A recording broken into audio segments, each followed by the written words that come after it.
ഭരണഘടനയുടെ പിതാവ്, ഭരണഘടനാ ശില്പി, ഡ്രാഫ്റ്റിംഗ് കമ്മിറ്റിയുടെ ചെയർമാൻ എന്നീ പോസ്റ്റ്, ഇന്ത്യയുടെ ആദ്യത്തെ ലോ മിനിസ്റ്റർ, ഈ പോസ്റ്റുകളിലിരുന്ന അംബേദ്കർ തന്നെ സത്യം പറഞ്ഞാൽ ഭരണഘടനാ അസംബ്ലിയിലേക്ക് ഒരു തിരസ്കരണം നേരിട്ട് പോരാടി വന്ന ഒരാളാണ്. മനുഷ്യൻ എന്ന പ്രിവിലേജ് കൊടുത്തതാണ് ഭരണഘടനയുടെ ഏറ്റവും വലിയ കോൺട്രിബ്യൂഷൻ. അതെ, അവിടെ പൗരനാകുന്നു. അതെ. I am not the election commissioner of the government of India, I am the election commissioner of India. അവിടുന്ന് ഇവിടുന്നൊക്കെ പറിച്ചെടുത്ത് കൊണ്ടം ചേർത്തിട്ടാണ് ഇന്ത്യൻ ഭരണഘടന ഉണ്ടാക്കിയത്. നമുക്ക് നമ്മുടേത് വേറൊരു തനതായ ഭാരതീയ ഭരണഘടന വേണമെന്ന് ആവശ്യപ്പെടുന്ന റൈറ്റ് വിങ് പൊളിറ്റിക്സോടെ ശക്തമാണ്. അൺലെസ് ആൻഡ് അണ്ടിൽ ഇന്ത്യയിലെ യൂത്ത് ഇതിൽ എൻഗേജ് ചെയ്തിട്ടില്ലെങ്കിൽ നത്തിങ് ഗോയിങ് ടു സംഭവിക്കാൻ പാടില്ല.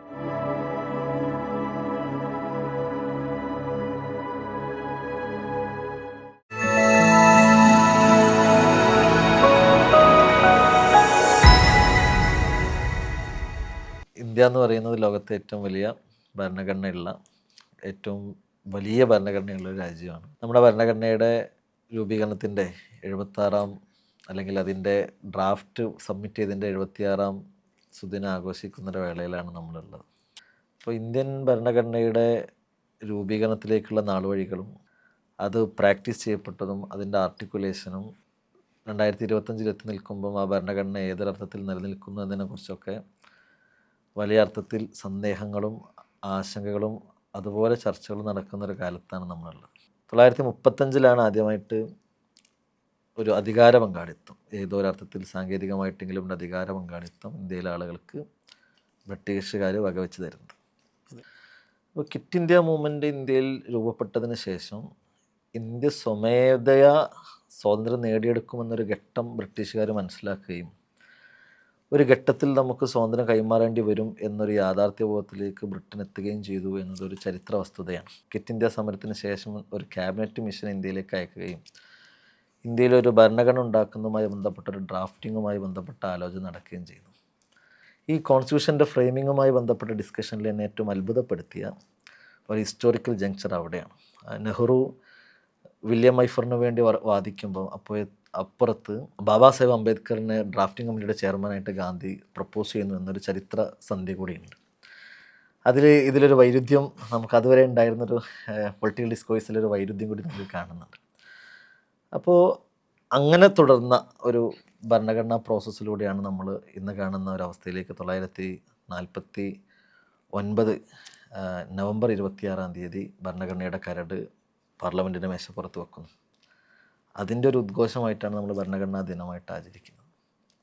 അപ്പോൾ അതിൻ്റെ ഒരു ഹിസ്റ്റോറിക്കൽ ജങ്ക്ചറിൽ അത് രൂപപ്പെട്ടു വന്ന പശ്ചാത്തലങ്ങളെയും സാമൂഹിക രാഷ്ട്രീയ വിഷയങ്ങളെയും കുറിച്ച് ഷാലിഖ് ഭായ് എന്താണ് പറയുന്നത്? ഫസ്റ്റ്, ഇന്ത്യയിലെ ഏറ്റവും മനോഹരമായതെന്ത്? ഒരു ചോദ്യം. ഇന്ത്യയിലെ ഏറ്റവും മനോഹരമായതെന്ത്?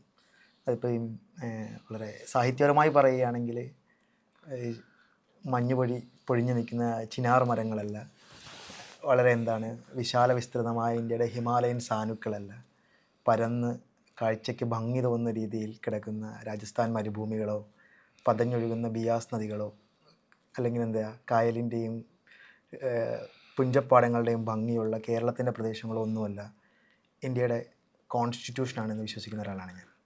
കോൺസ്റ്റിറ്റ്യൂഷൻ പറയുമ്പോൾ, ഭരണഘടന എന്ന് പറയുന്ന സ്ഥാപനം പറയുമ്പോൾ കുറേ ആളുകളുടെ കോൺട്രിബ്യൂഷൻസൊക്കെ പറയാം. ആ പറയുന്നതിനകത്ത് എം എൻ റോയിയെ വിസ്മരിക്കാൻ സാധിക്കത്തില്ല. എം എൻ റോയി ഒരിക്കലും വിസ്മരിക്കാൻ, കാരണം എം എൻ റോയിയാണ് ഭരണഘടന വേണം എന്ന ആശയം ഉന്നയിച്ച ഡിമാൻഡ് ആദ്യം. ഭരണഘടന വേണം എന്ന ആശയം എന്നതിനേക്കാൾ ഉപരി ഭരണഘടനയ്ക്കകത്തേക്ക് വരിക, ജനകീയ പങ്കാളിത്തത്തോടെയുള്ള ഒരു കോൺസ്റ്റിറ്റ്യൂൻ്റ് അസംബ്ലി ഉണ്ടാകണം എന്ന് 1934 എം എൻ റോയ് പറഞ്ഞ എം എൻ റോയുടെ കോൺട്രിബ്യൂഷൻസിനെ വിസ്മരിക്കുക, അത് കളഞ്ഞുകൊണ്ട് നമുക്ക് എന്ത് ചെയ്യാൻ കഴിയത്തില്ല. ഒരുപക്ഷെ ഇന്ത്യൻ ഭരണഘടനയിൽ തന്നെ നമുക്ക് പറയാം. പിന്നെ ഇപ്പോൾ സ്വരാജ് പാർട്ടിയുടെ കോൺട്രിബ്യൂഷൻസ് ഉണ്ട് അതിനകത്ത്, നെഹ്റു കമ്മിറ്റിയുടെ കോൺട്രിബ്യൂഷൻസ് ഒക്കെ ഉണ്ട്. ഇപ്പോൾ നമ്മൾ കൊട്ടിഘോഷിക്കപ്പെടുന്ന, അല്ലെങ്കിൽ ഇപ്പോൾ നമ്മൾ BR അംബേദ്കർ, ഇന്ത്യൻ ഭരണഘടനയുടെ ശില്പി, നമ്മൾ മനസ്സിലാക്കേണ്ട ഒരു കാര്യം, BR അംബേദ്കറിന് മഹാരാഷ്ട്രയിൽ നിന്ന് മത്സരിക്കാൻ, ബോംബെയിൽ നിന്ന് മത്സരിക്കാൻ കോൺഗ്രസ് സമ്മതിച്ചില്ല. പട്ടേലാണ് എതിരുന്നത്. പട്ടേൽ എന്ത് ചെയ്ത് കത്തയക്കുന്നുണ്ട്. അതായത് ഇങ്ങനെയാണ് പട്ടേൽ പറഞ്ഞത്, നിങ്ങൾ എല്ലാ വാതിലുകളും എല്ലാ ജനലുകളും അടയ്ക്കുക, അംബേദ്കറിനെ ഇതിനകത്ത് പ്രവേശിപ്പിക്കാതിരിക്കാൻ വേണ്ടി നിങ്ങൾ എല്ലാ വാതിലുകളും എല്ലാ ജനലുകളും അടയ്ക്കുക എന്നുള്ള അംബേദ്കറിൻ്റെ ഒരു കത്തുണ്ട്. സർദാർ വല്ലഭായ് പട്ടേലിൻ്റെ ഒരു കത്തുണ്ട്. പക്ഷേ അംബേദ്കർ ബോംബെയിൽ നിന്ന് മത്സരിച്ചില്ല.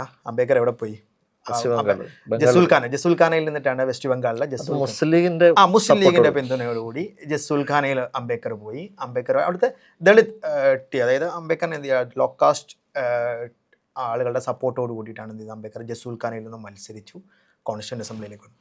അപ്പം കോൺസ്റ്റിറ്റ്യൂന്റ് അസംബ്ലിയിലേക്ക് അംബേദ്കർ വരുന്നത്, അതായത് ഭരണഘടനയുടെ പിതാവ്, ഭരണഘടനാ ശില്പി, ഡ്രാഫ്റ്റിംഗ് കമ്മിറ്റിയുടെ ചെയർമാൻ എന്നീ പോസ്റ്റ്, ഇന്ത്യയുടെ ആദ്യത്തെ ലോ മിനിസ്റ്റർ, ഈ പോസ്റ്റുകളിലിരുന്ന അംബേദ്കർ തന്നെ സത്യം പറഞ്ഞാൽ ഭരണഘടനാ അസംബ്ലിയിലേക്ക് ഒരു തിരസ്കരണം നേരിട്ട് പോരാടി വന്ന ഒരാളാണ്. തീർച്ചയായിട്ടും കുട്ടികളൊക്കെ നമ്മുടെ അടുത്ത് ചോദിക്കാറുണ്ട്, കോൺസ്റ്റിറ്റ്യൂഷൻ പറയുമ്പോൾ അംബേദ്കറിനെ പറയാതെ പോകാൻ കഴിയാത്തതുകൊണ്ട് ഏത് ബുക്കാണ് നല്ല ഇൻസ്പയറിംഗ് ആയ ഒരു ബുക്കിനെ പറ്റി പോയി. പക്ഷേ അതെനിക്ക് തോന്നുന്നു ലൈഫിൽ ഏറ്റവും ഇൻസ്പയറിംഗ് ആയി ഇന്ത്യക്കകത്ത് നിങ്ങൾ നോക്കിയാൽ BR അംബേദ്കറിൻ്റെ ലൈഫ് തന്നെ ഭയങ്കര ഇൻസ്പിറേഷനാണ്. എവിടെയൊക്കെ തിരസ്കരിക്കപ്പെട്ടോ അവിടെ നിന്നൊക്കെ അദ്ദേഹം ചെയ്യുന്നു ഒരു ഫിനിക്സ് പക്ഷിയെ പോലെ പറന്നു ഉയർന്നിട്ടുള്ളൊരു ചരിത്രമാണ് BR അംബേദ്കറിൻ്റെ ചരിത്രം. ഇന്ത്യൻ ഭരണഘടനയുടെ നിർമ്മാണത്തിൽ ഭയങ്കര രസകരമായൊരു സാധനം, അത് പക്ഷേ എനിക്ക് തോന്നുന്നു ലോകത്തൊന്നും ആ എക്സർസൈസ് നടന്നിട്ടില്ല. വേറൊരിടത്തും എനിക്ക് തോന്നുന്നില്ല അത്രയും ഭംഗിയുള്ളൊരു എക്സർസൈസ് നടന്നിട്ടുണ്ടെന്ന്. ഇപ്പം നിങ്ങൾ അമേരിക്കൻ അല്ലേ കോൺസ്റ്റിറ്റ്യൂഷൻ്റെ മുതുമുത്തശ്ശി അല്ലെങ്കിൽ മുതുമുത്തശ്ശൻ അമേരിക്കൻ കോൺസ്റ്റിറ്റ്യൂഷനാണ്. അമേരിക്കൻ ഭരണഘടനയെ വന്നിട്ട് ഏതാണ്ട് 200 വർഷങ്ങൾ കഴിഞ്ഞിട്ടാണ് കറുത്തവർഗക്കാരെ അഡ്രസ്സ് ചെയ്യുന്നത്. വനിതാ പ്രസിഡന്റ് ഇല്ല, വനിതാ പ്രസിഡന്റ് ഇല്ല, കറുത്തവർഗക്കാരെ തന്നെ അഡ്രസ്സ് ചെയ്യുന്നത്. അതായത് അമേരിക്കയിൽ നല്ലൊരു ശതമാനം ഉണ്ടായിരുന്ന കറുത്തവർഗക്കാരെ അഡ്രസ്സ് ചെയ്യുന്നത് ഏതാണ്ട് 2 നൂറ്റാണ്ടുകൾക്ക് ശേഷമാണ്. അപ്പം ഇന്ത്യൻ ഭരണഘടനയ്ക്കകത്തേക്ക് വരുന്നു. ആ ഒരു ഇപ്പോൾ എല്ലാവരും പറയുന്നൊരു ഭയങ്കര സാധനം, ഭരണഘടന പല രാജ്യങ്ങളിൽ നിന്നുള്ള കുറേ ആശയങ്ങളല്ലേ. സത്യം പറഞ്ഞാൽ വിഷമം തോന്നാറുണ്ട്. ചിലപ്പോൾ നാക്കുവഴിയായി പോലും മന്ത്രിമാർ പോലും എന്ത് ചെയ്തിട്ടുണ്ട്, അതൊക്കെ പറഞ്ഞിട്ടുണ്ട് പല ഘട്ടങ്ങളിൽ. ഇതിനെക്കുറിച്ച് റൈറ്റ് വിങ് ആളുകൾ പറയാറുള്ളത് അവിടുന്ന് ഇവിടുന്നൊക്കെ പറിച്ചെടുത്ത് കുണ്ടം ചേർത്തിട്ടാണ് ഇന്ത്യൻ ഭരണഘടന ഉണ്ടാക്കിയത്, നമുക്ക് നമ്മുടേത് വേറൊരു തനതായ ഭാരതീയ ഭരണഘടന വേണമെന്ന് ആവശ്യപ്പെടുന്ന റൈറ്റ് വിങ് പൊളിറ്റിക്സ് ഇവിടെ ശക്തമാണ്. 3 വർഷം, അതായത് 2 വർഷവും 11 മാസവും 17 ദിവസം, 3 വർഷം അങ്ങനെ കൂട്ടും. 3 വർഷം കോൺസ്റ്റിറ്റ്യൂന്റ് അസംബ്ലിയിൽ നടന്ന പ്രോസസ്സ് എന്താണെന്ന് ചോദിച്ചു കഴിഞ്ഞാൽ, ഈ ഭരണഘടനയിലുള്ള ആശയങ്ങൾ നമ്മൾ എടുത്തിട്ടുണ്ട്, നല്ല ഭരണഘടനയിൽ നല്ല ആശയങ്ങൾ എടുത്തിട്ടുണ്ട്. എന്നിട്ട് ഈ ആശയങ്ങൾ മേശപ്പുറത്ത് വെക്കുക, ഇതുമായി ബന്ധപ്പെട്ട് ഡിസ്കഷൻ നടക്കുക. ഇപ്പോൾ ഡിസ്കഷൻ എന്ന് വെച്ചാൽ ഒന്ന് ആലോചിച്ച് നോക്കുക, നിങ്ങൾ 389 ആളുകൾ ഇന്ത്യയുടെ പരിച്ഛേദം കോൺസ്റ്റിറ്റ്യൂന്റ് അസംബ്ലിയിൽ ഉണ്ടായിട്ടുണ്ട്. ഇന്ത്യ ഭൂരിഭാഗം അതിനകത്ത് എനിക്കും എന്ത് ചെയ്തിട്ടുണ്ട്, പല വിഭാഗങ്ങളും അതിനകത്ത് വന്നിട്ടില്ല അല്ലെങ്കിൽ പ്രാതിനിധ്യം കുറഞ്ഞിട്ടുണ്ട്. മറ്റു രാജ്യങ്ങളിൽ നിന്നില്ലാത്ത വ്യത്യസ്തമായ എന്തെന്ന് ചോദിച്ചാൽ കഴിവിൻ്റെ പരമാവധി പ്രദേശങ്ങളിൽ നിന്നുള്ള ആളുകൾ ഇതിനകത്ത് ഉൾപ്പെട്ടിട്ടുണ്ട്. അവരുടെ ചോയ്സസ് വെച്ചിട്ട് ഡിസ്കഷൻസ് നടക്കുകയാണ്. ഏതാണ്ട് 167 ദിവസങ്ങളോളം ഡിസ്കഷൻ മാത്രം നടന്നിട്ടുണ്ട്. മനസ്സിലായത് ഓരോ പോയിന്റുകൾ വെച്ചിട്ട്. ഇപ്പം അത് അല്ലാതെ നമ്മളിപ്പം ഒരാശയം അവിടെ നിന്ന് നേരെ കോപ്പി പേസ്റ്റ് ചെയ്ത് വെച്ച സാധനമല്ല ഇന്ത്യൻ ഭരണഘടന. ഇന്ത്യൻ ഭരണഘടന അതിനെ ഇന്ത്യൻ സാഹചര്യത്തിൽ എങ്ങനെ ഇംപ്ലിമെന്റ് ചെയ്യാമെന്ന് വളരെ ആഴത്തിലുള്ള പഠനങ്ങളാണ്. ഇന്ത്യൻ ഭരണഘടനയുടെ പ്രിയാമ്പിൾ ആരംഭിക്കുന്നത് we the people of India, നാം ഇന്ത്യൻ ജനത. ആ വേർഡ് വെക്കാൻ 2 വർഷം ഡിസ്കഷൻ. അതെ, അത് ദൈവം. ശ്യാമപ്രസാദ് മുഖർജി വളരെ ശക്തമായി അതിനെ എതിർത്തു.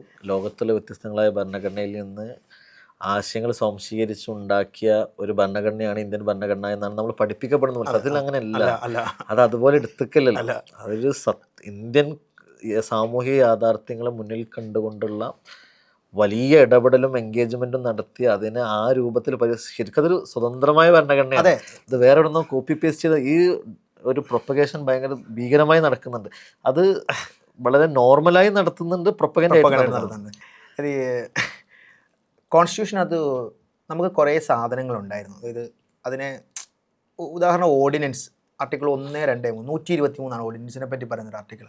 അപ്പം ഇത് സഭ സമ്മേളിക്കാത്ത ഘട്ടങ്ങളിൽ പ്രസിഡന്റ് പാസ്സാക്കുന്ന സാധനങ്ങളോട്, അതായത് ലോ മേക്കിംഗ് അത്രമാത്രം ഇമ്പോർട്ടൻ്റ് ആണ്. ലോ മേക്കിംഗ് നടക്കേണ്ടത് ബൈക്യാമറലിസം വഴിയാണ്. ഇപ്പോൾ എപ്പോഴും ബൈക്യാമറലിസം, അതായത് എപ്പോഴും ലോ മേക്കിങ്ങിനുള്ള സംവിധാനങ്ങളില്ല. എനിവേ ലോ മേക്കിംഗ് വളരെ അടിയന്തരമായി നിങ്ങൾക്ക് ഉണ്ടാക്കണമെങ്കിൽ അതിനുള്ള ടൂളാണ് ഓർഡിനൻസ്. പക്ഷേ ഇപ്പം നമ്മൾ നോക്ക്, ഓർഡിനൻസ് രാജാണ് എല്ലായിടത്തും, സംസ്ഥാനങ്ങളിലായാലും കേന്ദ്രത്തിലായാലും എല്ലായിടത്തും. അതായത് പാർലമെന്റിനെ നിരന്തരമായി അല്ലെങ്കിൽ സഭയെ നിരന്തരമായി ബൈപ്പാസ് ചെയ്ത് ഗവൺമെന്റുകൾ കാര്യങ്ങൾ നിർവഹിക്കുന്ന സാധനം. നമ്മളൊരു പ്രശ്നം എന്താണെന്ന് എനിക്ക് തോന്നുന്നത്, ഇപ്പോൾ നമുക്ക് ഭരണഘടനയുണ്ട്, നമ്മൾ പറഞ്ഞു വളരെ ശക്തമായ ഭരണഘടന, നമ്മൾ 3 വർഷം എടുത്തുണ്ടാക്കിയ ഭരണഘടന, നമ്മൾ ലോകത്തുള്ള മുഴുവൻ ഭരണഘടനയും പഠിച്ചതിന് ശേഷം ഉണ്ടാക്കിയൊരു ഭരണഘടന നമുക്കുണ്ട്. നമ്മളൊക്കെ പേടിച്ചിരുന്നൊരു സംഗതി ഈ ഭരണഘടനയെ തകിടം മറിക്കുന്ന ഒരു ഭരണകൂടമാണ് ഇവിടെ നിലനിൽക്കുക എന്നുള്ളതാണ്. ഇപ്പോൾ ഇൻ പ്രാക്ടീസ് ഭരണഘടനയെ അചേതനമാക്കി നിർത്തി, ഒരു ഭാഗത്ത് നോക്കുകുത്തിയാക്കി നിർത്തി ഭരണഘടനയെ ബൈപ്പാസ് ചെയ്യുന്ന വർക്കാണ് പ്രധാനമായി നടക്കുന്നത്. കാരണം ഭരണഘടനയ്ക്ക് വിരുദ്ധമായി ഭരണഘടനയിൽ അടിസ്ഥാനപ്പെടുത്ത കോടതികളുടെ വിധികൾ പറയുന്ന കാര്യങ്ങൾ നീക്കുപോക്കുന്നൊരു ഘട്ടം വരുന്നു. അപ്പോൾ ഭരണഘടനയുണ്ട്, ഞങ്ങൾ ഭരണഘടനയൊന്നും ചെയ്തില്ലല്ലോ. അതെ. ഭരണഘടനയെ മാറ്റുമെന്ന് പറഞ്ഞ ആളുകളാണ് ഭരണത്തിലിരിക്കുന്നത്. ഭരണഘടനയെ ഒരു ഭാഗത്ത് നോക്കുകുത്തിയാക്കി നിർത്തി അതിനെ ബൈപ്പാസ് ചെയ്ത് കാര്യങ്ങൾ നിർവഹിക്കുന്ന ആളുകൾക്ക് ഇടപെടാൻ സ്പേസ് ഇല്ലാത്തൊരു ഒരു ഒരു കോണ്ടെക്സ്റ്റ് ഇവിടെ രൂപപ്പെടുന്നു എന്നുള്ളത് വളരെ പ്രധാനപ്പെട്ടതാണ്. അത് ഗൗരവമായ ഒരു പ്രശ്നമാണ്. അതായത് കോൺസ്റ്റിറ്റ്യൂഷൻ എപ്പോഴും ചലഞ്ചിങ് ആണ്. ഇന്ത്യയിലെ കോൺസ്റ്റിറ്റ്യൂഷൻ വളരെ ചലഞ്ചിങ് ആണ്. നിലവിലെ പരിതസ്ഥിതിയിൽ, നിലവിലെ സംവിധാനത്തിൽ കോൺസ്റ്റിറ്റ്യൂഷൻ വളരെ ബുദ്ധിമുട്ടിലാണ് എന്ത് ചെയ്യുന്നത്. അതായത് ഉദാഹരണം ഞാൻ പറയാം. ഇപ്പം നമ്മുടെ നാട്ടിൽ നടക്കുന്ന വലിയൊരു ഡിസ്കഷനുകളിലൊന്ന് ഇലക്ഷനാണ്. ഇലക്ഷനുമായി ബന്ധപ്പെട്ട പ്രോസസ്സ് അല്ലേ. അപ്പം ഇലക്ഷനിൽ വോട്ട് ചേർത്തിട്ടില്ല. അപ്പം ഇലക്ഷൻ കമ്മീഷൻ എന്ന് പറയുന്ന സാധനം കോൺസ്റ്റിറ്റ്യൂഷൻ ആർട്ടിക്കിൾ 324. എന്തിനാ ഇലക്ഷൻ കമ്മീഷൻ? സുതാര്യമായ ഇലക്ഷൻ നടത്താൻ വേണ്ടിയിട്ട് ഒരു ഇലക്ഷൻ കമ്മീഷൻ, ഒരു സംവിധാനം, ഒരു കോൺസ്റ്റിറ്റ്യൂഷണൽ ബോഡി, ഭരണഘടന നേരിട്ട് പറഞ്ഞിട്ടുള്ള കോൺസ്റ്റിറ്റ്യൂഷണൽ ബോഡി. അപ്പോൾ ഇലക്ഷൻ കമ്മീഷൻ ഡ്യൂട്ടി എന്തിയാ? എല്ലാവരെയും കൊണ്ട് ഇലക്ഷൻ നടത്തിക്കുക. ഇന്ത്യയുടെ ഒരു ഇലക്ഷൻ്റെ ചരിത്രം എല്ലാവരെയും കൊണ്ട് ഇലക്ഷൻ നടത്തിക്കുക. പക്ഷെ ഇപ്പോൾ ഇലക്ഷൻ കമ്മീഷൻ തന്നെ ആരാണ് നിയമിക്കുന്നത്? ഇലക്ഷൻ കമ്മീഷൻ നിയമിക്കുന്ന പ്രോസസ്സ് മുതൽ ഇലക്ഷൻ കമ്മീഷൻ്റെ വർക്ക് സുതാര്യമാണോ എന്നൊരു ഡിസ്കഷനാണ് ഇന്ത്യക്കകത്ത് നടക്കുന്നത്. തീർച്ചയായിട്ടും നിങ്ങൾ ശ്രദ്ധിക്കുന്നുണ്ടാവും ചിലപ്പോൾ ആ ഡിസ്കഷനിൽ പലപ്പോഴും. ഇലക്ഷൻ കമ്മീഷൻ്റെ നിയമനം തന്നെ അട്ടിമറിച്ചതോടുകൂടി സ്വാഭാവികമായും പിന്നെ അതൊരു പൊളിറ്റിക്കൽ അഫിലിയേറ്റഡ് അപ്പോയിൻമെൻറ്റും അതുമായി മാറി എന്നുള്ളതാണ്.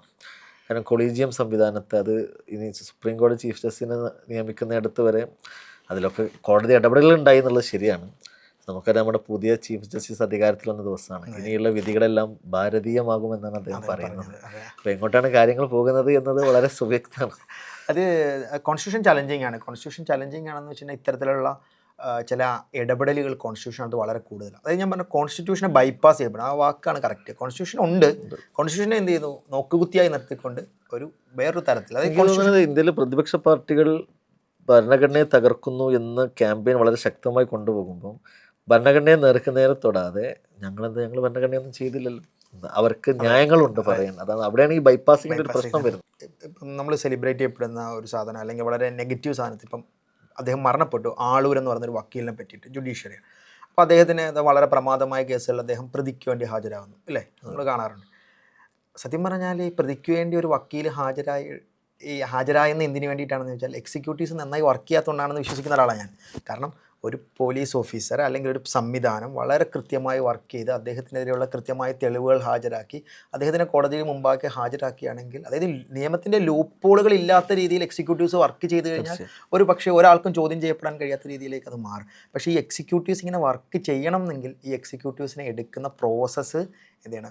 ടി.എൻ. ശേഷൻ ഇരുന്ന കസേരയാണ്. ടി.എൻ. ശേഷൻ ഇരുന്ന കസേര അത് ഒരു വളരെ പ്രസിദ്ധമായ dialogue, I am not the election commissioner of the government of India, I am the election commissioner of India. അത് വളരെ പ്രധാനമായ ഒരു സാധനം. ഒരു അതുമായി ബന്ധപ്പെട്ട ഒരു കാര്യം, ടി.എൻ. ശേഷനുമായി ബന്ധപ്പെട്ട് നമുക്കൊരു കാര്യം പറയാം. ഇലക്ഷൻ ഒരു പ്രതിസന്ധി 1997 ഇന്ത്യൻ പ്രസിഡന്റ് തെരഞ്ഞെടുപ്പിൽ നടക്കുക. ആ ഇലക്ഷൻ്റെ പ്രത്യേകത, കെ.ആർ. നാരായണൻ്റെ പ്രത്യേകതകളിലൊന്ന്, ഇത് ചിലപ്പോൾ നിങ്ങൾ പരിശോധിച്ച് നോക്കിക്കഴിഞ്ഞാലും ഏറ്റവും കൂടുതൽ വോട്ട് വാങ്ങി കെ.ആർ. നാരായണൻ അധികാരത്തിൽ വന്ന ഒരു പ്രസിഡന്റുമാരിൽ ഒരാളാണ് കെ.ആർ. നാരായണൻ. വളരെ കൂടുതൽ വോട്ട്. ടി.എൻ. ശേഷൻ എന്തുകൊണ്ട് വോട്ട് കുറഞ്ഞു എന്നൊരു ചോദ്യമുണ്ട്. ടി.എൻ. ശേഷൻ എന്തുകൊണ്ട് വോട്ട് കുറഞ്ഞു എന്നൊരു ചോദ്യമുണ്ട്. ആ ചോദ്യമാണ് സത്യം പറഞ്ഞാൽ ടി.എൻ. ശേഷൻ എന്ന് പറയുന്ന ഇലക്ഷൻ കമ്മീഷണർ. അതാണ് എൻ്റെ മറുപടി. തീർച്ചയായിട്ടും അതാണ്. അപ്പോൾ അങ്ങനെ ഇരുന്നൊരു കസേരയ്ക്കകത്ത് നിന്നിട്ട് ഇപ്പോൾ എങ്ങനെ വോട്ട് എന്ന് പറയുന്ന സാധനത്തെ ആഡ് ചെയ്യുക, ആളുകളെ പോളിംഗ് സ്റ്റേഷനിലേക്ക് എത്തിക്കുക എന്ന പ്രോസസ്സിന് അപ്പുറത്ത് വോട്ടുകൾ എങ്ങനെ വെട്ടിക്കുറയ്ക്കുക എന്ന് പറയുന്ന പ്രോസസ്സിനകത്തേക്ക് ഇലക്ഷൻ കമ്മീഷൻ വന്നിട്ടുണ്ട് എന്നുള്ളതാണ് നിലവിലെ ആരോപണങ്ങൾ. അതിനോട് ഒരു വളരെ പൊളിറ്റിക്കൽ പാർട്ടിയുടെ നേതാക്കന്മാർ റെസ്പോണ്ട് ചെയ്യുന്ന രീതിയിലാണ് chief election commissioner of India respond ചെയ്യുന്നത്. ഒട്ടും ലോജിക്കില്ലാതെ, അതായത് പൊളിറ്റിക്കൽ സ്റ്റേറ്റ്മെൻറ്റ് നടത്തുന്നത്, ഒരു എക്സിക്യൂട്ടീവിൻ്റെ സ്റ്റേറ്റ്മെൻറ്റ്. അതെ അതെ. ക്വസ്റ്റ്യൻ ആൻസർ കിട്ടേണ്ട ചോദ്യം ചോദിക്കുമ്പോൾ അതിനെ സ്കിപ്പ് ചെയ്യുകയും, രാഷ്ട്രീയ പാർട്ടികളെ പോലെ അതേ രീതിയിലാണ്. അദ്ദേഹത്തിന് ഇരിക്കാൻ പറ്റിയ പോസ്റ്റ് ഏതെങ്കിലും രാഷ്ട്രീയ പാർട്ടിയുടെ മെമ്പർഷിപ്പിലാണെന്നാണ് എൻ്റെ വിശ്വാസം. ആഡ് ചെയ്യുന്ന പോയിൻ്റാണ് കോൺസ്റ്റിറ്റ്യൂഷൻ വെല്ലുവിളിക്കുന്നു എന്ന് പറയുന്ന ചോദ്യത്തിനകത്തൊരു പോയിന്റ് പറയുന്നത് അത് ഗവർണർമാർ അപ്പോയിൻമെൻ്റാണ്. ഇന്ത്യ ഒരു ഫെഡറൽ സംവിധാനം, ഇന്ത്യ ഒരു ഫെഡറൽ രാജ്യമാണോ? ഒരു യെസ് ഓർ നോ ക്വസ്റ്റ്യനകത്ത് ഉത്തരം യെസ് ആണ്. ഇന്ത്യ ഒരു ഫെഡറൽ രാജ്യം തന്നെയാണ്. പിന്നെ എത്രമാത്രം ഫെഡറലിസം ഉണ്ട് എന്നുള്ളത്, ഫെഡറേഷൻ വിത്ത് സ്ട്രോങ് സെൻറ്ററാണ്. കാനഡയിൽ നിന്ന് ഇന്ത്യ അഡോപ്റ്റ് ചെയ്തതാണ് ഫെഡറേഷൻ വിത്ത് സ്ട്രോങ്. അതായത് ഇന്ത്യ ഫെഡറലാണ്, പക്ഷേ ശക്തമായ കേന്ദ്രത്തോടു കൂടിയുള്ള ഫെഡറലിസമാണ്. ഇപ്പോൾ നമ്മളതിനെ ക്വാസി ഫെഡറൽ എന്നൊക്കെ വേണമെങ്കിൽ കോൺസ്റ്റിറ്റ്യൂഷന് പുറത്ത് നിർത്തി നമുക്ക് ക്വാസി ഫെഡറൽ എന്ന് പറയാം. പക്ഷേ ഈ ക്വാസി ഫെഡറൽ പോലും സംസ്ഥാനങ്ങൾക്ക് നിലവിൽ ഉണ്ടോ എന്നത് ഒരു ചോദ്യമാണ്. നമ്മൾ 2014 മുമ്പ് നമ്മളെ സംബന്ധിച്ചിടത്തോളം ഗവർണർ എന്ന് പറയുന്നത് ജനുവരി 26 പതാക ഉയർത്തുന്ന ഒരു പ്രതീകം മാത്രമായിരുന്നു. ഇപ്പം അങ്ങനെയല്ല. അല്ല, നാട്ടിലിറങ്ങി സമരം ചെയ്യുന്ന, ആളുകളോട് കയർക്കുന്ന, നേരിട്ട് ഇടപെടുന്ന, ആളുകളുടെ അടുത്ത് നിന്ന് വൈസ് ചാൻസലർമാരെ നിയമിക്കുന്ന, മന്ത്രിമാരുമായി ബന്ധപ്പെട്ട വിഷയങ്ങൾ വളരെ ഡയറക്റ്റ് ഒരു മന്ത്രിയുടെ പൊസിഷനിലാണ് ഇപ്പോൾ ഗവർണർമാർ. അതിനു മുമ്പ് നമ്മൾ കണ്ടിട്ടുള്ള ജനുവരി 26 പതാക ഉയർത്തുന്ന ഒരാൾ മാത്രമായിട്ടാണ് നമ്മൾ കണ്ടിട്ടുള്ളത്. അവിടെയാണ് ഇതിൻ്റെ പ്രശ്നം. അത് അട്ടിമറിക്കപ്പെടുന്നുണ്ട് പല സ്ഥലങ്ങളിലും. കാരണം ഈ ജനകീയമായി വരുന്ന ലെജിസ്ലേച്ചർ എന്ന് പറഞ്ഞാൽ ജനങ്ങളാൽ തിരഞ്ഞെടുക്കപ്പെട്ടു വരുന്ന ഒരു മുഖ്യമന്ത്രിയും മന്ത്രിമാരും MLA-മാരും ഉള്ള ഒരു ലെജിസ്ലേറ്റീവ് അസംബ്ലിയിൽ നിന്ന് നമ്മൾ ജനങ്ങളുടെ ഭാഗത്തു നിന്ന് ഉണ്ടാക്കിയെടുക്കുന്ന പല നിയമങ്ങൾ സ്റ്റാലിൻ അതിനെ ക്വസ്റ്റ്യൻ ചെയ്തു. അതെ, അതായത് ഗവർണർ എന്നുള്ള പോസ്റ്റ് ആവശ്യമുണ്ടോ, ഇന്ത്യയിലാകെ ക്വസ്റ്റ്യൻ ചെയ്ത പൊളിറ്റിക്കലി ക്വസ്റ്റ്യൻ ചെയ്ത് സ്റ്റാലിൻ മാത്രമാണ്. അല്ല, അവരുടെ ഒരു സ്വത്ത് രാഷ്ട്രീയത്തെയൊക്കെ എന്ത് ചെയ്യുന്നു, അത് ശക്തമായ ഒരു അദ്ദേഹം ഒരു ഞാൻ പറഞ്ഞ DMK-യുടെ പ്രസിഡന്റ് എന്ന നിലക്കല്ല, ഒരു മുഖ്യമന്ത്രി എന്ന നിലക്ക് അതിനെ ക്വസ്റ്റ്യൻ ചെയ്യുന്നു. അത് ഭരണഘടനാപരമായി അത് ഇന്ത്യക്കകത്ത് എല്ലാ മുഖ്യമന്ത്രിമാർക്കും മാതൃകയാണ്. എല്ലാ മുഖ്യമന്ത്രിമാർക്കും മാതൃകയാണ്. അത് ഇതേപോലുള്ള ഗവർണറുടെ ഒരു പരിധിക്കപ്പുറത്തേക്കുള്ള ഇടപെടലുകൾ. അതായത് ഇപ്പോൾ ഗവർണർമാർ നിരന്തരമായി ബില്ലുകൾ തടഞ്ഞു വെക്കുന്ന സമയത്ത് അതിന് നേടിയെടുക്കാൻ വേണ്ടി കോടതിയിൽ പോകുന്ന അതേ സമയത്ത് അദ്ദേഹം വേറൊരു ഭരണഘടനാ പ്രതിസന്ധി ഉന്നയിക്കുകയാണ്. എന്തിനാണ് ഗവർണർ? അവിടെയാണ് ക്വസ്റ്റ്യൻ. അവിടെയാണ് അതിൽ പ്രസക്തി ഉള്ളത്. അല്ലാണ്ട് കോടതി വ്യവഹാരങ്ങളിലൂടെ മാത്രം കൊണ്ടുപോകണം എന്നല്ല അദ്ദേഹം പറയുന്നത്. ഇതിനകത്ത് കോൺസ്റ്റിറ്റ്യൂഷനകത്ത് ഇപ്പം നമ്മളിവിടെ ഇരുന്ന് നിലവിലെ ഭരണ സംവിധാനത്തെ ഒക്കെ പറയുന്നതിനോടൊപ്പം തന്നെ ഇന്ത്യയിലെ ജനങ്ങൾ ഇതിന് എത്രമാത്രം ബോധവാന്മാരാണ് എന്നൊരു ചോദ്യമുണ്ട്. ഇത് കോൺസ്റ്റിറ്റ്യൂഷണലി നോളജബിൾ ആണോ? സാധിക്കത്തില്ലായിരിക്കും മേ ബി. കാരണം ആദ്യം കോൺസ്റ്റിറ്റ്യൂൻ്റ് അസംബ്ലി ഇപ്പം നമ്മൾ ഇത്രയും പുകഴ്ത്തി പറഞ്ഞുവെങ്കിലും അതിനകത്ത് 28% ആളുകൾ മാത്രം വോട്ട് ചെയ്തിട്ടാണ് 28% ആളുകളുടെ മാത്രം വോട്ടിംഗ് സാധനത്തിനകത്താണ് എന്ത് വരുന്നത്, ഈ പറയുന്ന 296 മെമ്പർമാരെ പോലും തിരഞ്ഞെടുക്കുന്നത്. പക്ഷേ ഇപ്പോൾ നമ്മൾ നോക്കിക്കഴിഞ്ഞ് കഴിഞ്ഞാൽ ജനങ്ങൾ ഭരണഘടനയുമായി ബന്ധപ്പെട്ട് അവെയറാണോ എന്നൊരു ചോദ്യമാണ്. അതൊരു ചോദ്യം എന്ന് വെച്ചാൽ ഇപ്പോൾ തദ്ദേശ സ്വയംഭരണ സ്ഥാപനത്തിലേക്ക് തിരഞ്ഞെടുപ്പ് നടക്കുകയാണ്. പ്രാദേശിക വിഷയങ്ങളാണ് അതിനകത്ത് ഉന്നയിക്കപ്പെടുന്നത്. പ്രാദേശിക വിഷയങ്ങൾ ഉന്നയിക്കപ്പെടുമ്പോൾ ഏറ്റവും പ്രധാനപ്പെട്ട സാധനം റോഡാണ്, അല്ലേ? റോഡിൻ്റെ തകർച്ചയും വെള്ളക്കെട്ടും ഒക്കെയാണ് പ്രാദേശിക പ്രശ്നങ്ങൾ. പക്ഷേ യഥാർത്ഥത്തിൽ നമുക്ക് എവിടെ റോളുണ്ട്? ഗ്രാമസഭയ്ക്കകത്ത് നമുക്ക് ഈ വിഷയം ഉന്നയിക്കാൻ കഴിയുന്നൊരു സാധനമുണ്ട്. നമ്മൾ എത്ര പേര് ഗ്രാമസഭയിലേക്ക് പോയിട്ടുണ്ട്, അല്ലെങ്കിൽ ഇപ്പോൾ വാർഡ് സഭകളാണ്, വാർഡ് സഭയിലേക്ക് പോയിട്ടുണ്ടെന്നുള്ളൊരു ചോദ്യം. ആ ചോദ്യം നമ്മളെപ്പോഴും ഉന്നയിക്കുകയും ചെയ്യണം. അപ്പോൾ എനിക്ക് തോന്നുന്നത് ഭരണഘടന എന്ന് പറയുന്ന സാധനത്തെ ജനങ്ങൾ, എസ്പെഷ്യലി വിദ്യാർത്ഥികൾ, ഈ യൂത്ത് മനസ്സിലാക്കേണ്ട, കുറച്ചും കൂടി എന്ത് ചെയ്യണം, ആപ്റ്റായി മനസ്സിലാക്കേണ്ട ഒരു ഘട്ടം ഇതാണ്. പഞ്ചായത്തി രാജ് സംവിധാനങ്ങളെ ചുരുക്കി ഇനിയിപ്പോൾ പഞ്ചായത്ത് സിസ്റ്റമൊക്കെ വേണോ എന്നിടത്തേക്കാണ് കാര്യങ്ങൾ പോയിക്കൊണ്ടിരിക്കുന്നത്. അപ്പോൾ വാർഡ് സഭകളെ കുറിച്ച് ആളുകൾ അവെയർ അല്ല എന്ന് പറയുമ്പോൾ തന്നെ വാർഡ് സഭകളുടെ അധികാര പരിധിയെ ഘട്ടം ഘട്ടമായി ഇങ്ങനെ കുറച്ചുകൊണ്ടൊന്ന് ഒരു സെൻട്രലൈസ്ഡ് സംവിധാനത്തിലേക്ക് പോകാനുള്ള ശ്രമങ്ങൾ മറുഭാഗത്ത് നടക്കുന്നു എന്നതുകൂടി നമ്മൾ ചേർത്ത് വായിക്കേണ്ടത്.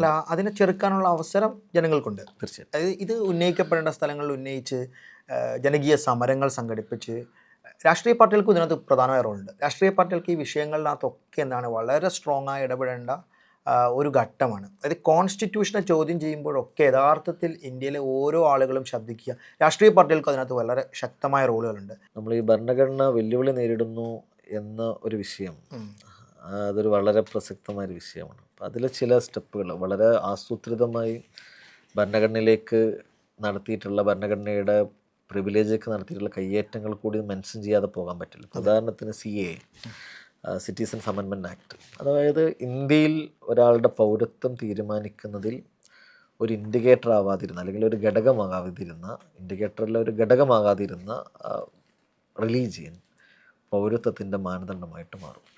അതായത് ഒരാളുടെ പൗരത്വം തീരുമാനിക്കുന്നിടത്ത് ഇന്ത്യയുടെ കോൺസ്റ്റിറ്റ്യൂഷൻ അനുസരിച്ച് അവിടെ അയാൾ ഏത് മതത്തിൽ വിശ്വസിക്കാതിരിക്കുന്നു എന്നതൊരു പോയിന്റ് ആയിരുന്നില്ല. പക്ഷെ അതിലേക്ക് വളരെ ഡയറക്റ്റായി എൻക്രോച്ച്മെൻറ്റ് നടത്തിയിട്ട് മതം എന്നൊരു എലമെൻറ്റിനെ ഇന്ത്യൻ പൗരത്വത്തിൻ്റെ നിദാനമായി വർക്ക് ചെയ്യുന്നതിലേക്ക് മാറുന്നു. ഇത് ഇന്ത്യയിൽ അടുത്ത കാലത്ത്, സമീപകാലത്തുണ്ടായിട്ടുള്ള ഏറ്റവും വലിയ ഭരണഘടനയിലേക്ക് ഭരണകൂടം നടത്തിയ കയ്യേറ്റമായിട്ട് വായിക്കപ്പെട്ടതാണ്. അതുകൊണ്ടാണ് ഇന്ത്യയിൽ അത് വലിയ സമരമായി രൂപപ്പെട്ടത്. അത് ഇന്ത്യയിലെ ഏതോ ജനവിഭാഗവുമായി ബന്ധപ്പെട്ട എന്തോ ഒരു പ്രശ്നം എന്നതിനപ്പുറത്തേക്ക് ഇന്ത്യൻ ഭരണഘടനയിലേക്ക് നേർക്കുനേരെ നടത്തിയ ഒരു അറ്റാക്കായിട്ടാണ് CAA നിയമത്തെ നമ്മൾ കാണുന്നത്. അപ്പോൾ നമുക്കൊരു SCRോട് ചർച്ച ചെയ്യപ്പെടും. എന്തുകൊണ്ടാണ് ആളുകൾക്ക് SCR ഭയപ്പാടുണ്ടാക്കുന്നത് എന്നത് ഈ CAAയുമായി കണക്ട് ചെയ്ത്, NRCയുമായി കണക്ട് ചെയ്ത് കൂടി നമ്മൾ വായിക്കേണ്ടതാണ്.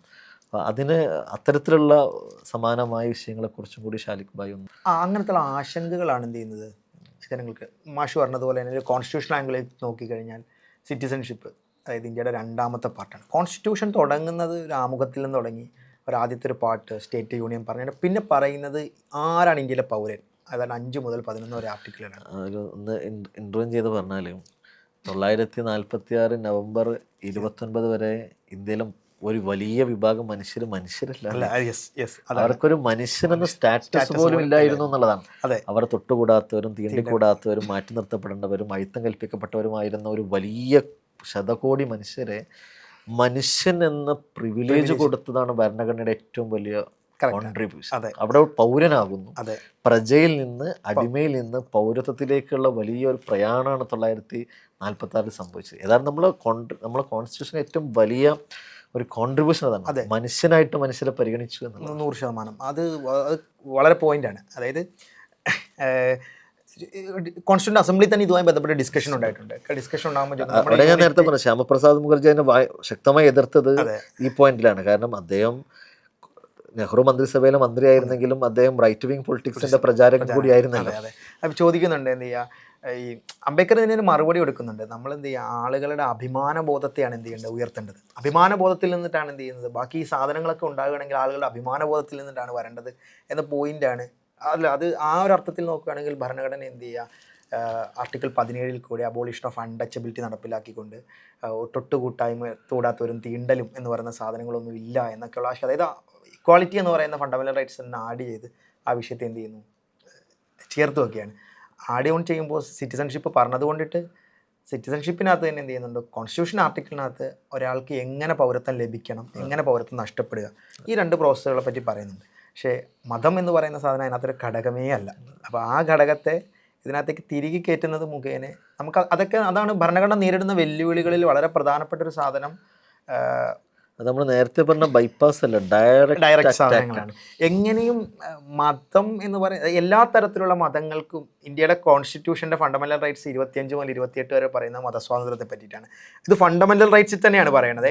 മൗലികാവകാശത്തിൽ തന്നെ ഒരാളുടെ രാജ്യത്ത് ജീവിക്കുന്ന സെക്യുലറിസം, ഇന്ത്യൻ സെക്യുലറിസമാണ് അത് പറഞ്ഞ ഇന്ത്യൻ ഭരണഘടനയ്ക്കകത്തെ ഫണ്ടമെൻ്റൽ റൈറ്റ്സിനകത്ത് തന്നെ മതത്തെ പറ്റി പറയുന്നുണ്ട്. പക്ഷേ ഏത് മതം വേണമെങ്കിലും വിശ്വസിക്കാം ഈ രാജ്യത്ത് എന്നിരിക്കെ ഒരു പ്രത്യേക മതവിഭാഗത്തിലുള്ള ആളുകൾ ഇവിടുത്തെ ജീവിക്കണമെങ്കിൽ ചില പ്രത്യേക രേഖകൾ ഹാജരാക്കണമെന്ന് പറയുന്നത് ഭരണഘടന നേരിടുന്ന വലിയ വെല്ലുവിളികളിലൊന്നാണ്. അതുകൊണ്ടിട്ടാണ് ഇന്ത്യക്കകത്ത് എനിക്ക് തോന്നുന്നത് അതുമായി ബന്ധപ്പെട്ട വലിയ പ്രക്ഷോഭങ്ങൾ, സമരങ്ങളൊക്കെ ഉണ്ടായത് ആ ഒരു അർത്ഥത്തിൽ കൂടിയിട്ടാണ്. അതുപോലെ നമ്മൾ ഇന്ത്യൻ ഭരണഘടനയിൽ ഇന്ത്യ എന്ന രാജ്യം രൂപപ്പെടുന്നത് ഒരുപാട് കോൺട്രാക്റ്റുകളിലൂടെയാണ്. ഒരു സുപ്രഭാതത്തിൽ ഇന്ത്യയായി മാറില്ല. 500 ചില്ലാന നാട്ടുരാജ്യങ്ങളിൽ നിന്ന് ഒരൊറ്റ രാജ്യം, ഒരു നേഷൻ, ഒരു ദേശരാഷ്ട്രമായി ഇന്ത്യ രൂപാന്തരപ്പെടുന്നത് ഒരുപാട് കോൺട്രാക്റ്റുകളാണ്. ആ കോൺട്രാക്റ്റിൽ ഏറ്റവും പ്രധാനപ്പെട്ടതായിരുന്നു കശ്മീരുമായി ബന്ധപ്പെട്ടുണ്ടായ കോൺട്രാക്റ്റ്. ആ കോൺട്രാക്റ്റിനെ എത്ര ഭീകരമായ വിധമാണ് ഒരു സുപ്രഭാതത്തിൽ ഇന്ത്യ എന്ന ഗവൺമെൻറ് അല്ലെങ്കിൽ ഇന്ത്യൻ ഭരണകൂടം തള്ളിക്കളയുന്നത്. നമുക്ക് ആർട്ടിക്കിൾ 370 ഇലൈമാക്കിൽ അതുമായി ബന്ധപ്പെട്ട് നടന്ന അറ്റാക്ക് നേർക്കുനേരെ നോക്കുമ്പോൾ നമ്മൾ ഇനി ഇന്ത്യ ഒരു രാജ്യമാണ്, അവിടെ ഇനി വ്യത്യസ്ത സ്പെഷ്യൽ പവറുള്ള സ്റ്റേറ്റുകൾക്കൊന്നും പ്രസക്തിയില്ല, നമ്മൾ ഇക്വാലിറ്റിയുള്ള രാജ്യമാണെന്ന് പറയുമ്പോൾ പോലും ഈ രാജ്യം രൂപപ്പെടുത്തിയ സോഷ്യൽ കോൺട്രാക്റ്റുകളെ നഗ്നമായി ലംഘിച്ചുകൊണ്ടാണ് ആർട്ടിക്കിൾ 370 റദ്ദ് ചെയ്യപ്പെടുന്നത്. ആ ഒരു പ്രത്യേക സ്ഥലത്തിന് പ്രത്യേക പരിഗണനകൾ കൊടുക്കാമെന്നും ഭരണഘടനയ്ക്കകത്ത് ആ പരിഗണനകൾ ഉറപ്പ് കൊടുക്കാമെന്നും പറഞ്ഞിട്ടാണ് ആ നാട്ടുരാജ്യത്തെ എന്ത് ചെയ്യുന്നത്, ഇന്ത്യൻ യൂണിയനിലേക്ക് ലയിപ്പിക്കുന്നത്. പക്ഷേ പിന്നീട് എന്ത് ചെയ്യുക, നമ്മൾ കാണുന്നത് കാശ്മീരിൻ്റെ പ്രത്യേക അധികാരത്തെ വെട്ടിച്ചുരുക്കുക എന്ന് പറയുന്ന ഒരു സാധനവും അത് വെട്ടിച്ചുരുക്കുകയും ആ 377 എടുത്ത് കളയുകയും. ഇന്ത്യൻ പാർലമെൻറ്റിൽ വളരെ കുറഞ്ഞ മിനിറ്റുകൾ മാത്രം സമയം കൊടുത്ത് പ്രതിപക്ഷ അംഗങ്ങളില്ല എന്ന സമയം നോക്കി വെച്ച് ഒരു സുപ്രഭാതത്തിൽ പെട്ടെന്ന് തീരുമാനം. അതും കോൺസ്റ്റിറ്റ്യൂഷനെ ബൈപ്പാസ് ചെയ്യുന്ന സാധനമാണ്. ഇനി ഒരു ബൈപ്പാസിങ്ങും കൂടെ ഞാൻ പറഞ്ഞുതരാം, കുറച്ചും കൂടി റെലവൻ്റ് ആയ ബൈപ്പാസിങ് അറിയാം. അത് കോൺസ്റ്റിറ്റ്യൂഷൻ്റെ ഒരു ആർട്ടിക്കിളാണ്, ആർട്ടിക്കിൾ 110 110 മണി ബില്ലാണ്. മണി ബിൽ എന്ന് വെച്ച് കഴിഞ്ഞാൽ ധനകാര്യപരമായ വിഷയവുമായി ബന്ധപ്പെട്ട സാധനങ്ങളാണ് മണി ബിൽ.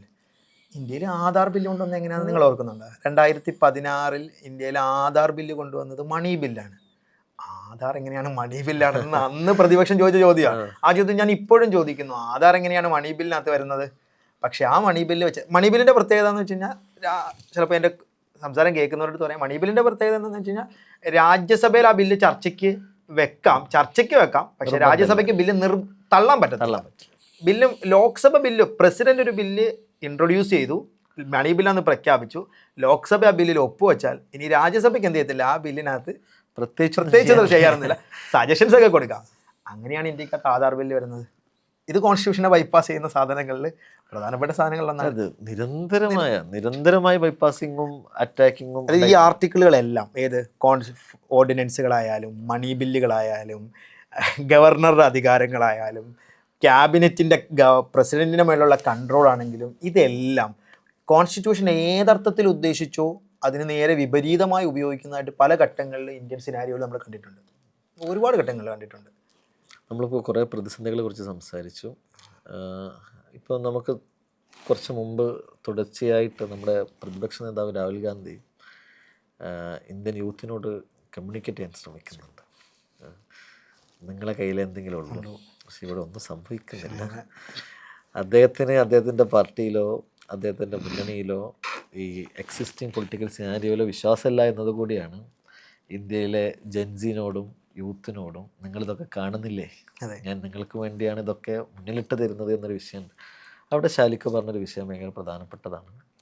ഈ കോൺസ്റ്റിറ്റ്യൂഷണൽ റൈറ്റിനെ കുറിച്ച്, കപ്പാസിറ്റിനെ കുറിച്ച്, അതിൻ്റെ ഒരു പവറിനെ കുറിച്ച് നമ്മുടെ തലമുറ, നമ്മുടെ നാട് അത്ര ആഴത്തിൽ ഇപ്പോഴും മനസ്സിലാക്കുന്നില്ല എന്നതാണ്, അതിൽ എൻഗേജ് ചെയ്യുന്നില്ല എന്നതാണ്. അപ്പോൾ ഏതോ ഒരർത്ഥത്തിൽ തങ്ങളുടെ കാര്യങ്ങളൊക്കെ നടന്നു പോകുന്നുണ്ടെങ്കിൽ അതൊക്കെ നടന്നുകൊണ്ട് നമ്മളെന്തിനാണ് ഇതിൽ എൻഗേജ് ചെയ്യുന്നത് എന്നുള്ളൊരു പ്രശ്നം അൺലെസ് ആൻഡ് അണ്ടിൽ ഇന്ത്യയിലെ യൂത്ത് ഇതിൽ എൻഗേജ് ചെയ്തിട്ടില്ലെങ്കിൽ നത്തിങ് പോയിന്റ്. ആശങ്കയാണ്, പ്രതീക്ഷയാണ്. തീർച്ചയായിട്ടും ഹോപ്പുണ്ട്, ഹോപ്പില്ലെന്നൊന്നും ഞാൻ പറയണില്ല, ഹോപ്പുണ്ട്. നമ്മളിങ്ങനെ എന്താ പറയുന്നത്, കോൺസ്റ്റിറ്റ്യൂഷൻ തന്നെ പഠിപ്പിക്കുന്നത് നമ്മളെടുത്ത് നോക്ക്, ചില പരീക്ഷകൾക്ക് എഴുതാൻ കഴിയുന്ന ഒരു ചെറിയ സാധനമായിട്ടാണ് നമ്മൾ പഠിപ്പിക്കുന്നത് പോലും. എഡ്യൂക്കേഷൻ ഇൻസ്റ്റിറ്റ്യൂഷൻസ് ലിമിറ്റേഷൻസ് ഉണ്ടാവും, പക്ഷേ ഇത്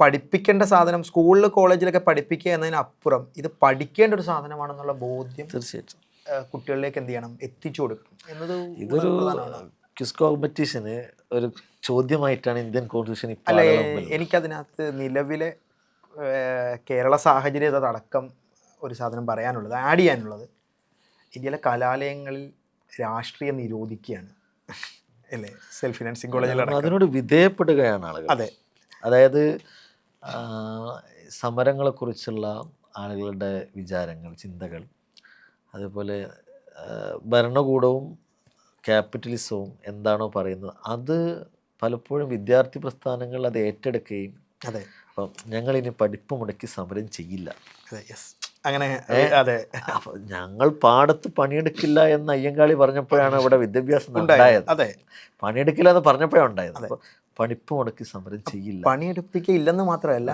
അത് പണിയെടുക്കാതിരിക്കുക കൂടി തരിച്ചു കിടന്നിട്ടുണ്ട് കുറേ വർഷങ്ങൾ, 2 വർഷത്തോളം കൊയ്യാതെ കിടന്നിട്ടുണ്ട്, 2 വർഷത്തോളം. അതെ, അതൊരു പഞ്ചമി എന്നൊരു പെൺകുട്ടിക്ക് വേണ്ടി. അതെ, അപ്പോഴാണ് ഇത് റൈറ്റ് ആണ്. പക്ഷേ വിദ്യാർത്ഥികൾ സാറ് പറഞ്ഞതുപോലെ എന്ത് ചെയ്യുന്നു, സമരസപ്പെടുന്നുണ്ട്, പല ഘട്ടങ്ങളിലും സമരസപ്പെടുന്നുണ്ട്. പക്ഷെ അങ്ങനെയുള്ള ആ വിദ്യാർത്ഥി, അതായത് പൊളിറ്റിക്കലി ഇടപെടേണ്ട വിദ്യാർത്ഥികളെ എന്ത് ചെയ്യുന്നു, നമ്മുടെ സ്ഥാപനങ്ങളിനകത്ത് പോലും നമ്മൾ എന്ത് ചെയ്യുന്നു, പൊളിറ്റിക്സ് നിരോധിച്ചുകൊണ്ട് അതിനെന്താ വെച്ചാൽ ഓപ്ഷൻ കൊടുക്കുന്നു. അതെ, അതായത് പൊളിറ്റിക്സ് ഒരു ഓപ്ഷണലാണ്. അതെ, സ്ഥാപനങ്ങൾ സ്വാഭാവികമായി അതിനെ ഉപയോഗപ്പെടുത്തും. അതായത് രാഷ്ട്രീയം എന്ന് പറയുന്നത് ഒരു ചോയ്സ് മാത്രമായി അതിനെ പരിമിതപ്പെടുത്തുന്നത് അത് ഭരണകൂടങ്ങളാണ്. ചിന്തികമായി ഭരണകൂടങ്ങൾക്കാണല്ലോ ഉത്തരവാദിത്വം. അതെ, അതെ. അല്ല, ആ ഭരണകൂടങ്ങൾ അങ്ങനെ അതുകൊണ്ട് തന്നെ എന്ത് ചെയ്യുക, നമുക്ക് യുവാക്കളിൽ അതാണ് എൻ്റെ ഒരു ആശങ്കയാണ് ഞാൻ പറയുന്നത്, ഇതെൻ്റെ ആശങ്കയാണ്. പക്ഷേ പ്രതീക്ഷ എന്താണെന്ന് ചോദിച്ചു കഴിഞ്ഞാൽ, ഇപ്പോൾ ധ്രുവറാട്ടീനെ പോലെയൊക്കെയുള്ള ആളുകൾ ലോക്സഭാ തെരഞ്ഞെടുപ്പ് ഘട്ടങ്ങളിലൊക്കെ എന്ത് ചെയ്യുന്നു, അദ്ദേഹത്തിൻ്റെ സോഷ്യൽ മീഡിയ ഇൻഫ്ലുവൻസും, നിലവിൽ ഈ വോട്ട് ചോരിക്ക് ശേഷം ഇപ്പോൾ കോൺഗ്രസ് എന്ന് പറയുന്ന രാഷ്ട്രീയ പാർട്ടികളെ സോഷ്യൽ മീഡിയ ഇൻസ്റ്റഗ്രാം അക്കൗണ്ടുകളിലുണ്ടായ വലിയ ഒരു കുതിച്ചുകയറ്റവും എനിക്കത് വ്യത്യസ്ത. അതായത് കോൺഗ്രസ് എന്നതിനേക്കാൾ രാഹുൽ ഗാന്ധി എന്നൊരു മനുഷ്യനിലെ ആളുകൾക്ക് ഓക്കെ, അങ്ങനെ ആ ഒരു അദ്ദേഹത്തിൻ്റെ പ്രസൻറ്റേഷൻ സ്കില്ലിനോടായിരിക്കാം അത്. കാരണം ഞാൻ ആ വോട്ട് ചോരിയൊക്കെ അദ്ദേഹത്തിൻ്റെ 2 ഘട്ടത്തിലെ പ്രസൻറ്റേഷൻ സ്കില്ലാണ്, വളരെ ഡേറ്റ സാധനങ്ങളൊക്കെ എന്ത് ചെയ്ത് അങ്ങനെ ഗോഡി മീഡിയക്ക് പോലെ അത് ഏറ്റെടുക്കേണ്ടി വരുന്നു. യെസ് അങ്ങനെയുള്ള ഒരു സാധനമൊക്കെ ജനങ്ങളിനകത്തേക്ക് എന്ത് ചെയ്യുന്നു, ഒരു പ്രതീക്ഷയുടെ ഒരു ഘട്ടത്തിലായിട്ട് പോകുന്നുണ്ട് യുവാക്കളുടെ. പക്ഷേ യുവാക്കളുടെ ഇടപെടലുകൾ വളരെ കൂടുതലാണ്, യുവാക്കളുടെ ഇടപെടൽ കൂടുതലാക്കണം എന്ന അഭിപ്രായമാണ്. പൊളിറ്റിക്കൽ പാർട്ടികൾ പോലും എന്ത് ചെയ്യുക, യുവാക്കൾക്ക് സീറ്റ് നിഷേധിച്ചിട്ട് ഇപ്പം നമ്മൾ തന്നെ കാണുന്നുണ്ട് അല്ലേ, ഓരോ ദിവസവും തദ്ദേശ സ്വയംഭരണ സ്ഥാപനങ്ങളിൽ ഇപ്പം കഴിഞ്ഞ ദിവസം ഓരോ പൊളിറ്റിക്കൽ പാർട്ടികളും ഞങ്ങളുടെ പ്രതിനിധികൾ തന്നില്ല, പ്രാതിനിധ്യം ലഭിച്ചില്ല എന്നൊക്കെ പറയുന്ന ഒരു ഘട്ടമുണ്ട്. അല്ല, പൊളിറ്റിക്കൽ പാർട്ടികൾക്ക് ഇതിൻ്റെ കുറേ തദ്ദേശ സ്വയംഭരണ സ്ഥാപന തെരഞ്ഞെടുപ്പ് കൂടാകുമ്പോൾ അതിൻ്റെ ബാലൻസിങ് ഒക്കെ നോക്കേണ്ടിയിരിക്കും മേ ബി. കാരണം അവർക്ക് ജയമാണല്ലോ, ആത്യന്തികമായി ജയവും ഭരണമാണ് പ്രധാനം. അപ്പോൾ എനിവേ കൂടുതൽ യൂത്ത് ഈ വിഷയത്തിനകത്ത് ഇടപെടുകയും അവർ അഡ്രസ്സ് ചെയ്യപ്പെടുകയും അവർ ഈ വിഷയം ഏറ്റെടുക്കുകയും ചെയ്യുമ്പോൾ മാത്രമേ ഈ പ്രോസസ്സ് പൂർണ്ണമാകുകയുള്ളൂ. ഈ പ്രോസസ്സിനകത്ത് ഇങ്ങനത്തെ ഒരു പ്രതിസന്ധി നേരിടുന്ന ഘട്ടത്തിൽ പോലും ജനങ്ങൾ എന്ത് ചെയ്യും, ഒരു ഉദാഹരണം പറഞ്ഞ് അവസാനിപ്പിക്കാം. ബീഹാറിലെ ഇലക്ഷൻ നടന്നു. സത്യം പറഞ്ഞാൽ അടിയന്തരാവസ്ഥ തുടങ്ങുന്നത് ഒരു കോടതി വിധി, അലഹാബാദ് ഹൈക്കോടതിയിലെ വിധിയിലേക്കാൾ ഉപരി ബീഹാറിലെ സ്റ്റുഡൻറ് മൂവ്മെൻറ്റിൽ നിന്നിട്ടാണ്. സ്റ്റുഡൻസ് ഇന്ത്യക്കകത്ത് അല്ലെങ്കിൽ എന്ത് ചെയ്യുക, യുവാക്കൾ ഇന്ത്യക്കകത്ത് നിർണായക ശക്തികളാണ്. രാഷ്ട്രീയ വിഷയങ്ങളിനകത്ത് നിർണായക ശക്തികളാണ്. ആ ഒരു നിർണായക ശക്തിയിലേക്ക് അല്ലെങ്കിൽ ആ നിർണായക ബോധ്യത്തിലേക്ക് ഇന്ത്യയിലെ യുവാക്കൾ വരികയാണ് എങ്കിൽ ഈ പറയുന്ന കുറേ പ്രോസസ്സിനെ നമുക്ക് എന്ത് ചെയ്യാൻ കഴിയും, ചെറുത്ത് തോൽപ്പിക്കാൻ സാധിക്കും. ഇത് ക്യാമ്പസുകളിൽ സർവകലാശാലകളിൽ നടക്കുന്ന അടിച്ചേൽപ്പിക്കപ്പെടുന്ന നിയമങ്ങൾക്കെതിരെയാണെങ്കിലും സ്വന്തം തദ്ദേശ സ്വയംഭരണ സ്ഥാപനത്തിൽ നടക്കുന്ന ചെറിയ തരത്തിലുള്ള വികസന മുരടിപ്പുകൾക്കെതിരെയാണെങ്കിലും ഒക്കെ യുവാക്കളുടെ പങ്കാളിത്തം വളരെ അഡ്രസ്സ് ചെയ്യപ്പെടേണ്ട സാധനമാണ്. ഭരണഘടനയുടെ ഒരു പുനർജീവനം എന്ന് വേണമെങ്കിൽ പറയാം, അല്ലെങ്കിൽ നിലനിൽപ്പ് എന്ന് വേണമെങ്കിലും പറയാം. ഇതിന് രണ്ടിനെയും യുവാക്കളുടെ കോൺട്രിബ്യൂഷൻ വളരെ നിർണായകമാണ്. ഇന്ത്യയുടെ ഒരു സോഷ്യോളജി പരിശോധിച്ചാൽ ഇന്ത്യ ഒരു ഹീറോയിസ്റ്റിക് പൊളിറ്റിക്സിന് സാധ്യതയുള്ള, അല്ലെങ്കിൽ അങ്ങനെ ആ ഘട്ടങ്ങളിൽ മാത്രമേ ഇന്ത്യ എല്ലാ കാലത്തും ഉണർന്നു നിന്നിട്ടുള്ളൂ. സത്യം. അപ്പോൾ ലീഡർഷിപ്പ് എന്നത് ഭയങ്കര പ്രധാനപ്പെട്ട ഘടകമാണ്. നമ്മൾ എന്തൊക്കെ നെപ്പോട്ടിസം പറഞ്ഞാലും Rahul Gandhi is a hope and a icon. പക്ഷേ അദ്ദേഹത്തിനൊരു ടീമില്ല എന്നതാണ് പ്രശ്നം. അദ്ദേഹം സത്യത്തിൽ ചെയ്യേണ്ടത് കോൺഗ്രസ് വിരിച്ചിട്ടിട്ട് മുമ്പ് ദേശീയ പ്രസ്ഥാനം എങ്ങനെയാണോ മൊബിലൈസ് ചെയ്ത് ഒരു മൂവ്മെൻറ്റായി രൂപപ്പെടുത്തുകയാണ് അദ്ദേഹം ചെയ്യേണ്ടത്. അപ്പം ഹീറോ ഭയങ്കര പ്രധാനപ്പെട്ടതാണ്, ഒരു ലീഡർ വളരെ പ്രധാനപ്പെട്ടതാണ്. അപ്പോൾ ലീഡർ ഉണ്ടാവുകയും അതാരെന്നുള്ളല്ല എക്സ് ഓർ വൈ ഉണ്ടാവുകയും എന്നിട്ട് ഒരു സോഷ്യൽ മൂവ്മെൻറ്റായി, ഇതിനൊരു സിവിൽ മൂവ്മെൻറ്റായി, അതും നോൺ വയലൻ്റ് മൂവ്മെൻറ്റായിട്ട് ഇതിനെ മാറ്റിയെടുക്കുകയും ചെയ്തിട്ട് ഭരണഘടനയെ നിലനിർത്താനുള്ള പോരാട്ടങ്ങളിൽ അല്ലെങ്കിൽ എൻഗേജ്മെൻറ്റിൽ ഏർപ്പെടുകയാണ് പുതിയ കാലത്ത് ചെയ്യാനുള്ളത് എന്ന് ആണ് നമുക്ക് പറയാനുള്ളത്. എല്ലാവർക്കും ഒരു ഭരണഘടനാ ദിനം, മൂല്യത്തോടുള്ള ഭരണഘടനാ ദിനം ആശംസിക്കുന്നു. എല്ലാ വർഷവും നമുക്ക് ഭരണഘടനാ ദിനങ്ങൾ ആഘോഷിക്കാനും ഒക്കെ എന്ത് ചെയ്യുക, ഇത് എക്സിസ്റ്റ് ചെയ്യട്ടെ എന്നുള്ള ഒരു പ്രാർത്ഥന കൂടിയാണ് ഇതിനകത്തേക്ക് ഉൾപ്പെടുത്തിയാണ്.